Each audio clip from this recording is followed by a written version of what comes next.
move on to hockey, let's recap the Sharks week that was.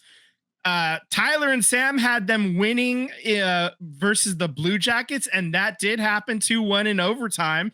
So just barely got it there. I'm streaking here, baby. That's right. In that game, Alex Wenberg weaved through the defense and scored that OT winner. And Vitek Vanacek faced 50 shots and saved all but one of them. And then rookie Jack Thompson got his first career goal. He's a defenseman.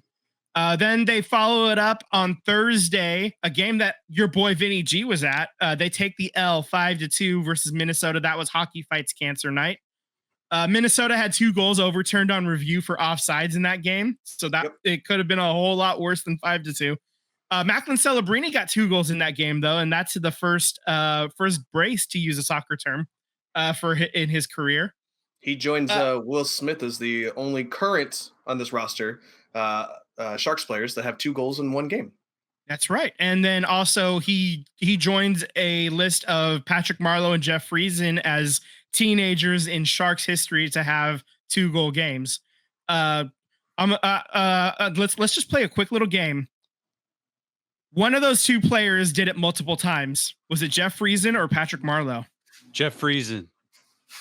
No, it was Marleau. Patty. It was Friesen. Ooh. Points to Sam. So Marleau turned 20, I think, before he could do it. Before he did it twice.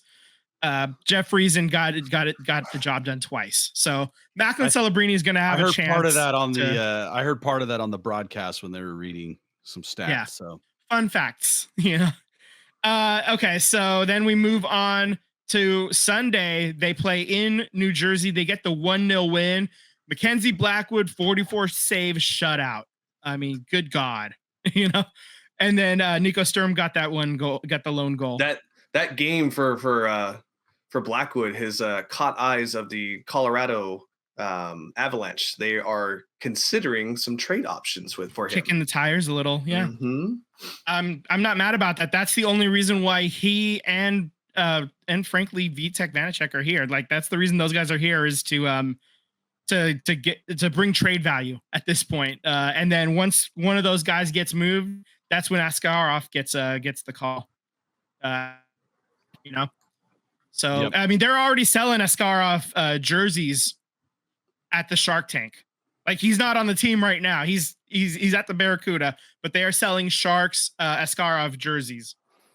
So how much longer do you think they're going to be waiting to bring him up? Do you think they're just waiting to trade these guys? They're waiting for a trade or an injury. Trade or injury. That's it. That's all they're waiting for at this point. To your point here, Sam. Sorry, Vince. I was looking yesterday, and I almost bought one. Askarov's jerseys are $175, white and black, and they are available in all sizes if you'd like to buy one. Think about it. I have to think about it a little bit. He's got to be good first. He ain't the number 1 pick. No, he's not. But man, he might be one of the top goalies in the league here. Yeah, he just has to get to the league first. Yeah, he's ready. Yeah, but there's just not a spot for him yet. That's the advantage. That's one of these things where it's what your contract. He has a contract that allows him to be at the AHL level. The other 2 don't. So that's really what it comes down to. So as soon as one of them is out of the way, be via trade or injury, that's when Askarov's getting his call up. And the Sharks, what a lovely day. The Sharks started 9-2, 9 losses and 2 ties.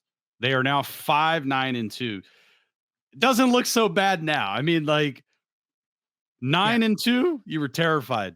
9-2, yeah. 9-2, it was like, oh man, this is getting bad. But they're playing well. Yeah, they got 3 wins in a row. And they are. I mean, they've really they were 0-8-2. Excuse me. And so they've only lost 1 of their last 4 since then. They actually climbed out of the cellar again. They're the Predators are 1 point behind them, and they're actually tied with the Ducks, but the Ducks have played 2 less games, so that's why the Ducks are technically in 14th, and the Sharks are in 15th right now in the Western Conference. The Blackhawks and Kraken, they're only 1 point ahead of the Sharks right now, so you know that they're not the doormats. Right. You know, they're not doormats this year, which is great. You know, I love the feeling that they're not just laying down for people. They're not an easy W. For sure. Yeah. No, If, it's exciting. Yeah. If the Sharks can pull this comeback here in Philly, then I will also be right, and then that would make us all level at 2 games correct for win of the week. So that brings us to the question coming up. On Thursday, they're playing at the New York Rangers, and then they're playing Saturday at Pittsburgh. Is anybody going to be dumb enough to try to pick the Rangers game? Yeah, no, I'm definitely going to Pittsburgh, but Yeah. I mean, I don't think they're going to win either one of these. No, but I mean, we're just trying to put points on the board, you know. Yeah. So obviously Pittsburgh, they're sitting 8, 9, 10. 11. They're sitting 12th in the East. They're at 14 points. The Sharks are at 12, just for reference. So yeah, they're not doing that much better, really. They got one more win. That's really what it comes down to. Yeah. They're 6-8-2. The Sharks are 5-9-2. So you could, in theory, tie them if you get a win. So obviously it's the Penguins is I think where we're all gonna go here. So no.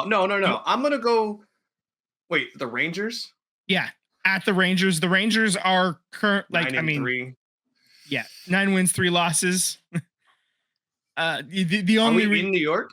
yeah, in New York and then in Pittsburgh. So both of these games are on the road. Don't do it. Don't come on. Just take the week off, you know, from win of the week. No, I got house money. I'm gonna go Rangers. All right, fine. Your mistake, bud. They're I'm winning typing it both. in there. All right, Sam, you're with me on the I'll take Pittsburgh. Pittsburgh. All right. There we go. All right, so there's your win of the week.